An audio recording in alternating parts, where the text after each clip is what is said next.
Meus irmãos, que Jesus esteja conosco, sempre. No Livro dos Espíritos, Allan Kardec começa a sua maratona de entrevistas aos espíritos superiores, perguntando a eles a respeito de Deus. E a primeira pergunta é: que é Deus?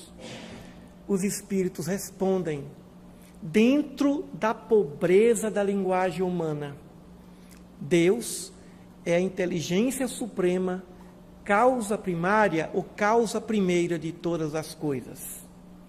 É evidente, como os próprios espíritos dizem a Allan Kardec, que não é uma definição que vá realmente dizer o que é Deus. Até porque, quando Allan Kardec fala dos atributos de Deus, da onisciência, da onipotência, da imutabilidade, da imaterialidade, os espíritos também dizem que são atributos para que Deus não deixe de ser Deus, mas não se sabe tudo o que Ele é. Mais adiante, Allan Kardec pergunta se seria possível ao homem conhecer a verdadeira natureza ou a natureza íntima de Deus. Os espíritos respondem que não, porque falta ao homem o sentido. Então não é possível o homem entender a natureza íntima de Deus dentro do seu nível médio de evolução espiritual. Qual o sentido? O sentido de evolução espiritual. Então, o que nós encontramos no Livro dos Espíritos é um desfile de lógica em relação a Deus, a vida após a morte, comunicabilidade dos espíritos, natureza espiritual, natureza evolutiva dentro do processo de Deus em nós, em nossa evolução. Allan Kardec ainda pergunta se é possível, como se pode provar a existência de Deus. E os espíritos respondem, num axioma que aplicais às vossas ciências, não há efeito sem causa. Procurai a causa de tudo que não é obra do homem e a vossa razão responderá. Então, os espíritos colocam a própria ciência, demonstrando que aquilo que o homem não pode explicar, aquilo que o homem não pode causar, gerar, construir, seria obra de Deus. Também Allan Kardec nos demonstra, e os espíritos também, que não se pode confundir Deus com a sua obra, do mesmo modo que não se poderá confundir o quadro do pintor. Ou seja, demonstrando que a ideia de que Deus está em tudo e que tudo é Deus, ela é equivocada. Então, vamos pensar que Deus vive na transcendência, Ele está além de tudo que Ele criou, Ele é infinitamente maior do que tudo que Ele criou. Agora, como entender essa transcendência? E a imanência, o que é imanência? As obras de Deus, os universos de Deus, universos materiais e universos espirituais, multiversos de mundos corpóreos e multiversos, infinitos universos de mundos incorpóreos. Como entender isso? Como a razão humana poderá entender essas quantidades infinitas de universos materiais e de universos imateriais? Como compreender ainda assim a justiça divina? Diante de tudo isso, nós encontramos inteligências brilhantes na parte intelectual que, porque não encontram uma logicidade, porque não encontram uma maneira de satisfazer a sua razão em relação à justiça divina, em relação à obra divina, pensam que o acaso pode fazer alguma coisa. Pensam que o acaso é inteligente. Pensam que o acaso poderá gerar a Via Láctea com mais de 100 bilhões de estrelas. E o universo, esse universo nosso, que é um dos infinitos universos, tem mais de 100 bilhões de galáxias. Como entender tudo isso? Então é mais fácil dizer que não existe Deus. O ateísmo sempre existiu, desde o tempo da Grécia Antiga. Mas existe um ateísmo ainda mais profundo. Os ateus que acreditam em Deus, acreditam pela inteligência. São os teístas ateus, mas não acreditam pelo sentimento. E Jesus, ele combateu esses ateus que acreditavam em Deus. Esses ateus crentes em Deus. E ainda tem aqueles que, de algum modo, menosprezam Jesus. Alguns que não consideram como Messias, e outros ainda, também dotados de grande intelecto, que chegam a dizer que Jesus era um imaturo. É impressionante como Jesus tem inimigos até os dias de hoje. E quando nós observamos a história, quando nós compreendemos e lemos as biografias pelos evangelhos do Mestre, nós não encontramos um único ser que já encarnou ou que já viveu nesse planeta, que defendeu, que considerou, que deu testemunho da existência de Deus o tempo inteiro. Jesus foi altamente desprovido de vaidade. Aí alguém diz, mas Jesus era vaidoso, porque Jesus disse, eu sou o caminho, a verdade e a vida, ninguém vem ao Pai senão por mim. Pobres almas, que não percebem e que interpretam isso ao pé da letra, semelhante aos fariseus, aos judeus daquela época, como Jesus teve trabalho para demonstrar aqueles ateus que acreditavam em Deus apenas através da palavra, para demonstrar esse Deus de amor, esse Deus que nos criou, esse Deus que criou todas as casas, como ele mesmo disse, na casa do Pai tem muitas moradas. Então, ele teve trabalho para poder falar, e falava até de forma simbólica, e eles interpretavam ao pé da letra. Quando Jesus disse, eu sou o caminho, a verdade e a vida, ninguém vem ao Pai senão por mim, ele quis dizer que ele é um caminho de perfeição, é um exemplo de perfeição. E ele, quando ele fala, ninguém vem ao Pai senão por mim, é porque ele se colocou na condição que ele realmente é modelo perfeito em termos intelectuais e morais. Ou seja, ninguém poderá chegar ao Pai sem passar por esse modelo. E não por ele, individualidade, mas pelo modelo que Jesus representa. E Allan Kardec pergunta também aos espíritos, qual seria o modelo para a humanidade? E os espíritos, no livro dos espíritos também responde, Jesus é o nosso modelo. Então, ele é o caminho, a verdade e a vida, porque ele é o Cristo, ele é o modelo. E não por uma questão individual, não porque ele é o Espírito, individualmente falando. Claro que existem ainda revelações mais profundas.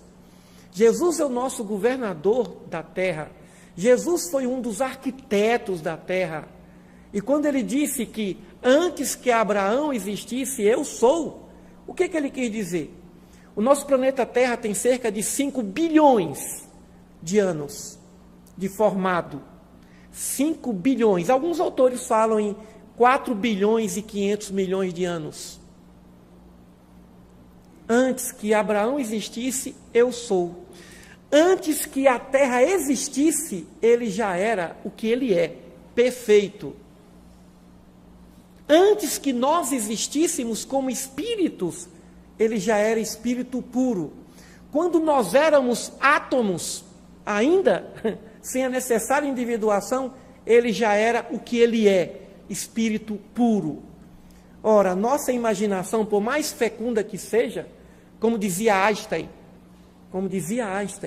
eu aprendo mais pela imaginação do que com os livros. Em relação a Deus, haja imaginação. Para poder perceber essa grandiosidade, somente por uma razão ainda superficial, mas entender a causa do universo, dos universos, dos multiversos, realmente não é fácil. Mas por que alguns indivíduos esclarecidos escolhem o caminho do ateísmo? Os espíritos também dizem a Kardec: falta de senso moral. Falta o senso moral.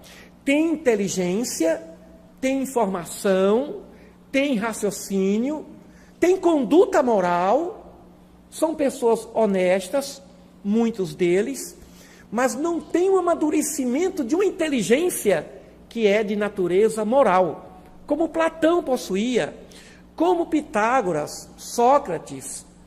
Então, esse amadurecimento moral para entender a reencarnação, para compreender que existe um ser superior, realmente não se constrói de uma hora para outra. Claro que tem aqueles intelectuais vaidosos. Muita gente que se diz ateu é muito mais pelo caminho da vaidade, vai ali na Europa, faz um mestrado, um doutorado lá com algum ateu e sai de lá dizendo: eu também sou ateu. Eu também não concordo com as religiões. Lê alguns livros de dialética materialista e te diz: realmente não existe Deus. Porque não encontra razões para esclarecer as diversidades das injustiças terrenas, eles dizem: que Deus é esse que dá muito para um e não dá nada para o outro. É porque realmente não entende os mecanismos de justiça. Nós sabemos o quanto é difícil entender a justiça divina. Não é fácil. É perfeitamente compreensível não entender a justiça divina. Vejamos, nós sabemos sobre a reencarnação. Então nós fomos fazer uma visita a um sanatório, Casas André Luiz, lá em São Paulo. Então lá nós encontramos uma criança sem pernas, sem braços, cega e com problemas mentais. O que dizer aos pais dessa criança, que tem outros irmãos sadios? Porque na outra vida essa criança fez muito mal e nessa veio desse jeito. Aí os pais, se eles tiverem um mínimo de raciocínio, vão dizer: mas aqui agora não vai ter chance alguma de fazer o bem, vive numa situação vegetativa, de total passividade. Claro que nós sabemos que durante o sono o espírito continua a operar, o espírito continua a trabalhar, mas nesse plano ele não tem chance nem de fazer o bem e nem de fazer o mal. Então, o que dizer para essa mãe? Porque na outra vida, então, se todo mundo que na outra vida fez o mal, então nessa todo mundo tinha que vir nessas condições. Mas aí vem o ateu dizendo: não, questão biológica, fisiológica, o DNA não deu certo, por uma inconsistência da biologia, esse veio defeituoso. Então, o que vamos dizer para essa mãe? Ou a vida é justa, ou a vida é injusta, senhora, ou senhor, dizendo ao pai. Se a vida é justa, tudo o que acontece tem uma razão justa de ser, até as injustiças. Mas se a vida é injusta, então tudo é injusto. Mas aí vamos olhar a injustiça. Se a vida é injusta, ou é justa de manhã, injusta à tarde, passa a ser justa à noite, então ela passa a ser injusta, porque não pode haver justiça compactuando com injustiça. Então o que nós vamos dizer para essa mãe? Senhora, tem uma razão justa de ser. Até porque também não é plausível dizer que esse indivíduo está passando por isso porque na outra vida fez muito mal, porque pode não ter acontecido isso.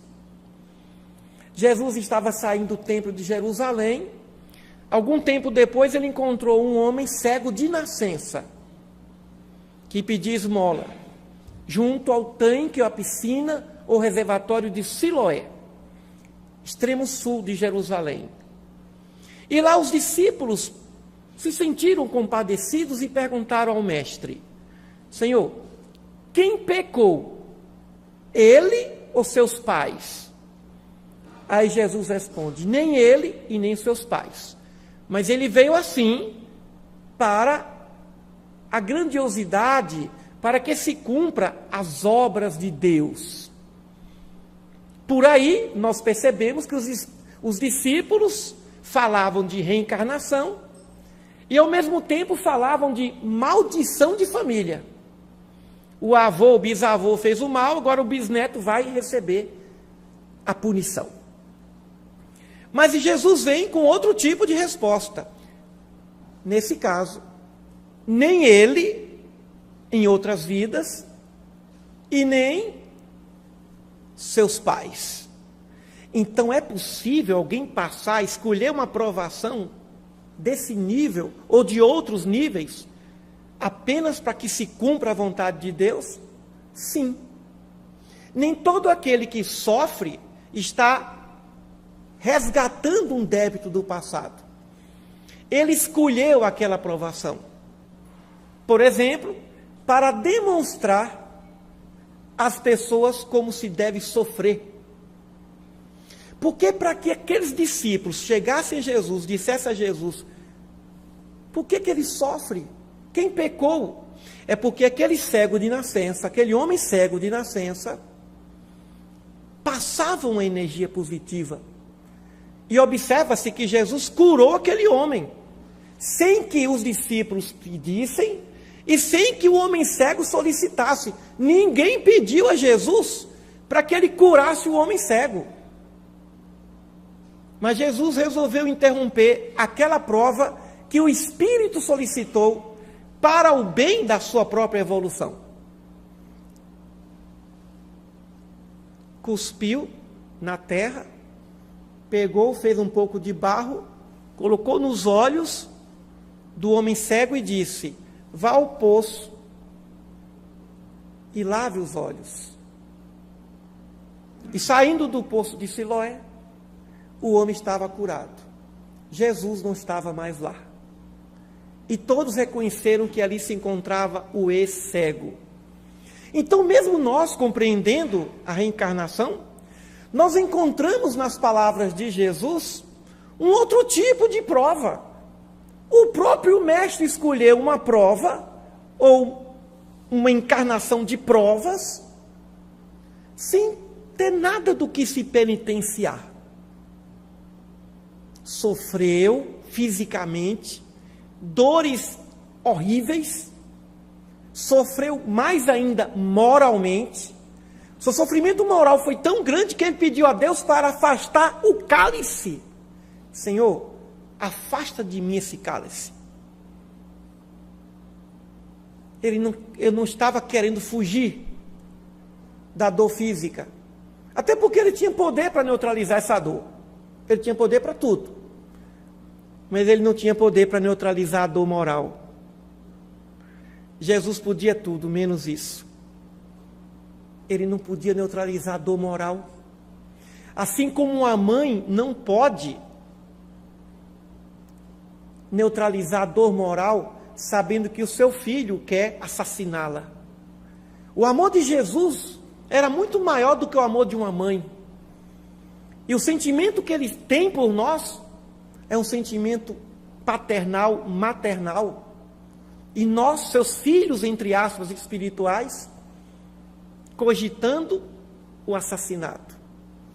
Então, realmente, qualquer um que ama quer que esse cálice seja afastado. Mas não foi afastado. Porque até o Pai respeita o livre-arbítrio dos maus. Então, Jesus demonstra que alguém pode vir à Terra, são poucos, mas pode, escolher uma provação sem ter nada do que se penitenciar. Não tem nada a ressarcir. Está aqui para ensinar, para dar o exemplo por meio do próprio sofrimento.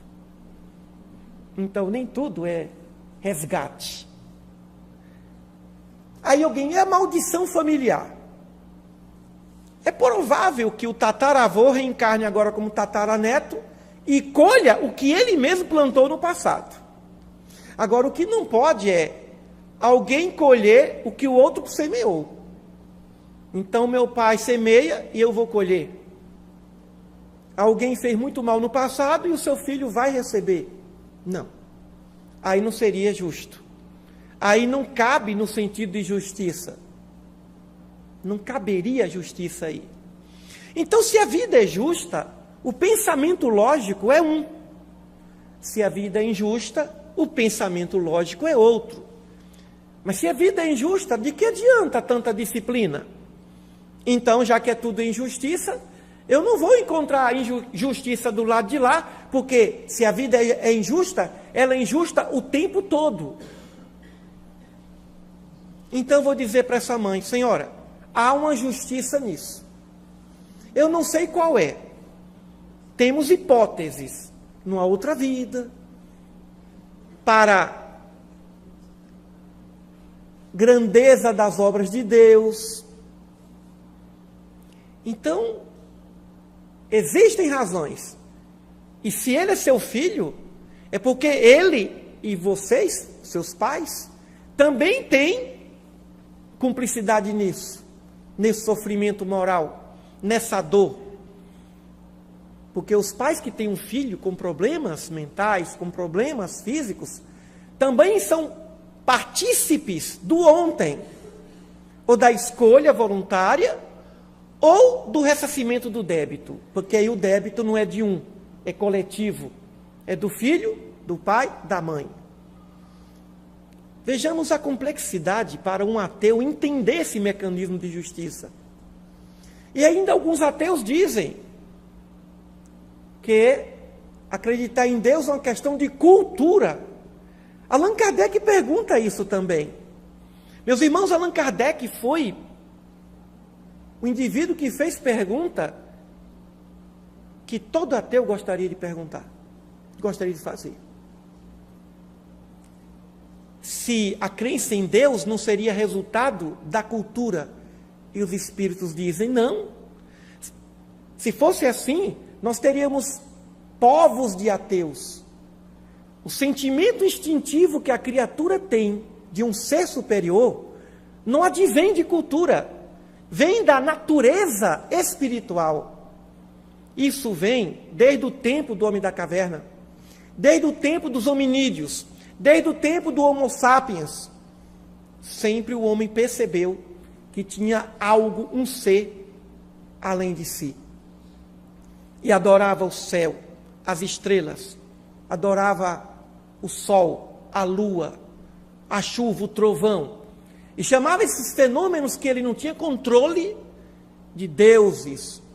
Daí surge o politeísmo. Com o avançar do tempo, o homem vai percebendo que tudo isso também são consequências do Deus invisível que os gregos consideravam. Há um Deus invisível, um Deus que foi defendido por Akenaton, um Deus que foi defendido por Moisés, por Abraão, por Melquisedeque. Então esse sentimento, essa divindade, não é patrimônio do povo hebreu, é patrimônio da humanidade, é patrimônio do ser espiritual. E então ficamos a questionar. E os problemas sociais? Problema da riqueza, da pobreza, da miséria, da opulência. E o problema dos desastres econômicos, da fome, da miséria, da enfermidade coletiva. Evidente que Allan Kardec também trata desse assunto, quanto às questões sociais. O problema social não é um problema espiritual, é problema nosso social. Não vamos deixar de ajudar porque tem aquele pensamento. está pagando pelo que ele fez na outra existência. Não.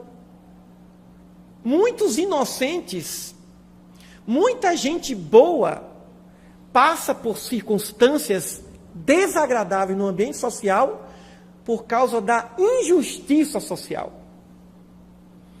O problema não é injustiça espiritual, é social. Injustiça social que a sociedade deve evitar, prevenir e solucionar.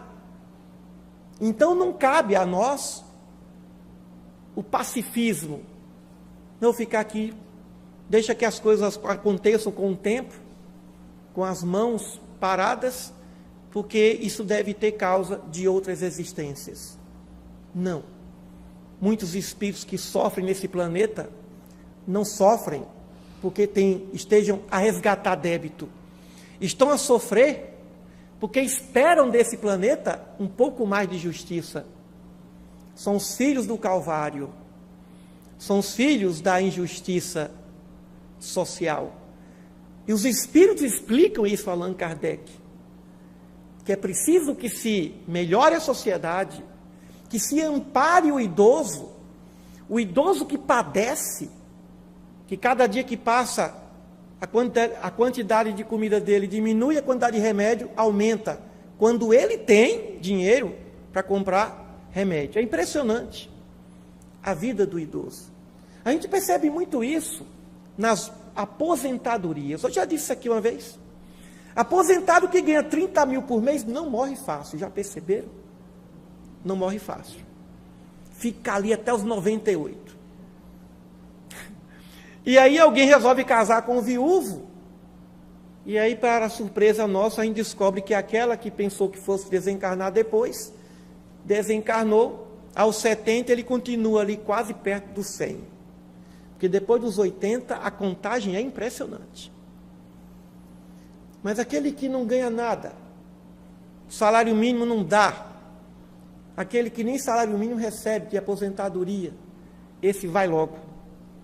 Claro que tem exceções, os que são sustentados pelos filhos, e aí os espíritos falam do dever dos filhos, dos netos, da sociedade de amparar socialmente o idoso que não tem condições de se sustentar devido a uma injustiça social. Então é lógico que o espírito tem que aproveitar ao máximo sua encarnação, fazer o melhor possível, seja ganhando muito como aposentado ou pouco. Mas mesmo aqueles aposentados de grande aposentadoria, agora então, nós vamos ter uma aposentadoria só após os 65. Daqui a pouco a aposentadoria vai ser aos 90. Como se todo mundo gozasse de uma saúde plena. Isso sim é uma situação de injustiça. Tomara que essas próximas gerações, que serão aposentadas ou aposentados, e a mulher, parece que a mulher também vai se aposentar aos 65. O homem não sabe o que é uma gravidez. O homem não sabe o que é uma jornada de trabalho de 4 turnos. O homem chega do trabalho e vai ver TV. A mulher chega do trabalho e vai ter que fazer muita coisa. Cuidar do filho, tarefas de menino, vai ter que cuidar de casa. E ainda vai ter que cuidar do marido, levar na sala a janta dele. E aí a jornada da mulher, a mulher tem que se aposentar no mesmo nível do marido. É impressionante essa justiça social. Claro que o trabalhador nunca se aposenta. O trabalhador não para. Mas é evidente que os órgãos, que o corpo vai exigindo cada vez mais cuidados. Um corpo de 20, de 30, é um corpo de 20, de 30. Não é um corpo de 60, de 70, de 80, de 90. Ainda que tenha uma boa qualidade de vida, não é mais aquele mesmo corpo. Então, cabe à sociedade estabelecer leis justas para o devido amparo e dar dignidade ao idoso, dar dignidade à idosa. Então, quando o ateu observa tudo isso, e quando nós observamos tudo isso, nós depositamos a responsabilidade a Deus. Ele é o culpado da injustiça social, ele é o culpado das leis que não são cumpridas. O Brasil tem mais de 4 milhões de leis. Então o problema do Brasil não é falta de lei. Jesus nunca censurou lei alguma. Ele censurava os julgadores. Os julgadores. Então o problema não é falta de lei, o problema é os julgadores. Os que fazem a lei e não aplicam a lei. Aí o direito fica fraco. Um direito enfraquecido, a sociedade também fica enfraquecida. E um direito moralmente injusto, a sociedade também é moralmente injusta. Mas o que dizer aos ateus? O que dizer aos ateus?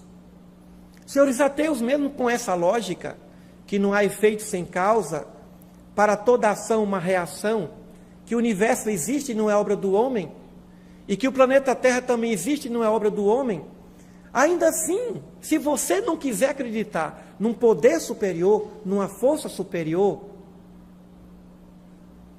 tudo bem. É um direito que você tem. Até porque nós sabemos o quanto é difícil compreender Deus pelas vias da razão. Mas não é impossível. E aí vem a doutrina espírita. O único pensamento filosófico, doutrinário, religioso que existe. A única religião que existe, que pode consolar um ateu, que pode dar a ele um pouco mais de visão racional dessa inteligência divina, que não tem dogmas, que não foge ao debate, que não foge à racionalidade. E Allan Kardec mesmo diz, fé inabalável é aquela que enfrenta a razão, pela razão, por todos os tempos da humanidade, em todos os momentos, diante de todas as circunstâncias. Essa é a fé inabalável que não tem medo da razão. E o fundamento do Espiritismo é a racionalidade. É uma fé construída pela beleza do sentimento e pela beleza da inteligência.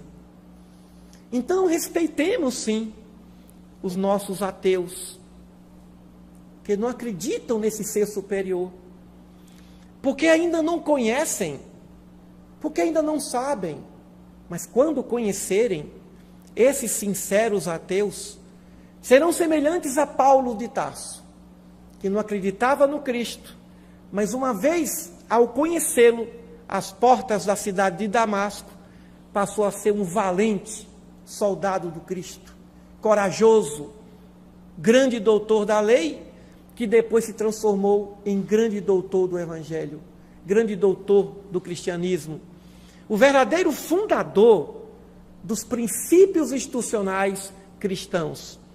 Ele, Pedro, Tiago, João, depois Lucas e outros tantos, Barnabé e outros tantos que surgiram após a vinda do Mestre, a saída do Mestre. É evidente que em alguns momentos o ateísmo também eclode em nós. É evidente que a incredulidade é tão forte ainda que levou o nosso Mestre a dizer que não tínhamos uma fé nem do tamanho de um grão de mostarda. Se não temos fé é porque não temos confiança. E se não temos confiança é porque não acreditamos de verdade. Então nós somos ateus. Não declarados, mas ateus, de fato. Agimos como se ele não existisse. Agimos como se Deus não existisse. Como se ele não fosse o que ele é. Poderoso, está em tudo. Não há um ar que respiramos, nenhuma célula dos nossos corpos que não estão sob a égide, sob a energia potente de Deus. Então, ateu não é somente aquele que diz que não acredita em Deus. Ateu também é aquele que diz que acredita em Deus, mas que age como se não fosse. E por isso que fez o nosso mestre dizer, lá em Cafarnaum, quando sua mãe e seus irmãos, suas irmãs chegaram, claro que Maria foi com seus filhos para tentar pacificar, para tentar chamar o menino, o jovem, de um pouco mais de 30 anos, para voltar para Nazaré, pensando que ele estaria louco. E Jesus dá uma resposta: eis aqui minha mãe e meus irmãos. Minha mãe e meus irmãos são aqueles que fazem a vontade de Deus, que fazem a vontade do Pai. Ele não disse aqueles que acreditam em Deus, que fazem a vontade. Esse é minha mãe e meus irmãos. Ali Jesus colocou o fazer, o exemplo, o ato, a caridade, acima de qualquer verbo, acima de qualquer tipo de crença. Fé sem obras é morta. Fé sem obras é morta. Como já dizia o apóstolo Tiago, então não adianta dizer eu creio e não faz. E Jesus o tempo todo mostra isso. De que adianta dizer Senhor, Senhor, e não fazeis o que eu estou a dizer? E não fazem o que Deus quer que se faça? Então Jesus o tempo todo combateu o ateísmo dos teístas, o ateísmo dos teístas, o ateísmo dos que acreditam em Deus, o ateísmo dos religiosos, dos fariseus, saduceus, escribas, doutores da lei. Então o ateísmo, senhores, é muito maior do que nós imaginamos. Tem muito mais ateu na terra. E a porcentagem de crentes em Deus é mínima. Quando surge um ali, acolá, tem nome: Madre Teresa de Calcutá, Chico Xavier. Tem nome, claro, Francisco de Assis. Nossa bisavó, nosso bisavô, nosso amigo, que não está na história, mas na maioria dos casos, na maioria das vezes, nós somos ateus. Agimos como se Deus não existisse. E nós, agora religiosos, espíritas, budistas, o budista não fala em Deus, fala em comportamento. Não acredita num Deus superior. Mas aí, aquele que faz a vontade do Pai, esse faz parte da família de Jesus. Então, nós entramos aqui hoje acreditando que nós somos teístas, crentes em Deus, e vamos sair convencidos de que nós somos ateus. Ou pelo menos na maior parte do tempo. Em um momento acreditamos, como agora, mas em outro momento não. Por exemplo, quando lembramos do inimigo, daquele que nos persegue, daquele que nos calunia, o que queremos para ele? O que os árabes desejam: vida longa e morte rápida. Só que para os inimigos nós queremos vida curta e morte torturante também. Quanto mais torturante, melhor. Mas aí vamos lembrar também das escrituras que diz lá: a vingança é minha. Diz o Senhor, a vingança é minha. Deixa que a vingança é dele. Senhores, por pior que seja um ser humano, por mais articulado que ele seja para fazer uma vingança bem feita, ele perde de Deus. A vingança é dele, porque o processo dele é de educação. O vingador se vinga, mas não educa. O vingador se vinga, mas o outro não muda. Vai continuar fazendo errado. Vai continuar fazendo mal feito. Mas quando Deus se vinga, ou seja, a resposta da lei divina, essa é a vingança de Deus. A resposta da lei de justiça, ela é um processo de reparo ao dano e, ao mesmo tempo, um processo de educação. E educar dói mais do que qualquer dor torturante. E o processo educativo começa com o arrependimento. O processo educativo começa com arrependimento, e foi por isso que João Batista disse: arrependei-vos, e Jesus confirmou: arrependei-vos. E o que é que nós escutamos dos ateus, ateístas?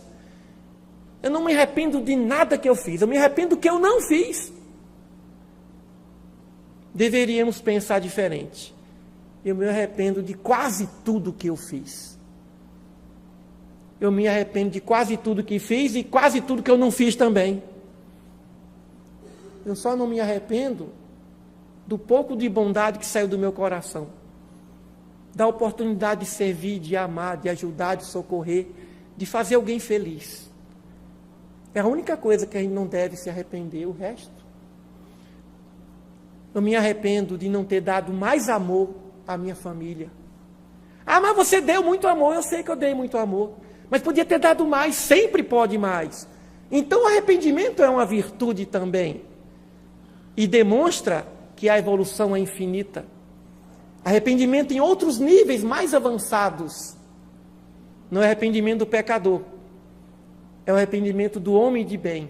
Senhor, me dê mais luz para iluminar. Me dê mais amor para amar. Me dê mais inteligência para servir. Então, senhores, amemo-nos uns aos outros. Ateus, ateístas, teístas, porque nós estamos numa mesma nau, no mesmo barco, numa mesma espaçonave, no mesmo planeta, sobre uma mesma rocha, e temos um dever sagrado uns para com os outros.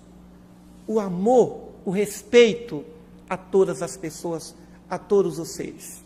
Muita paz a todos, e que Jesus nos ensine cada vez mais os caminhos que nos levarão à beleza da felicidade na casa do Pai. Muita paz.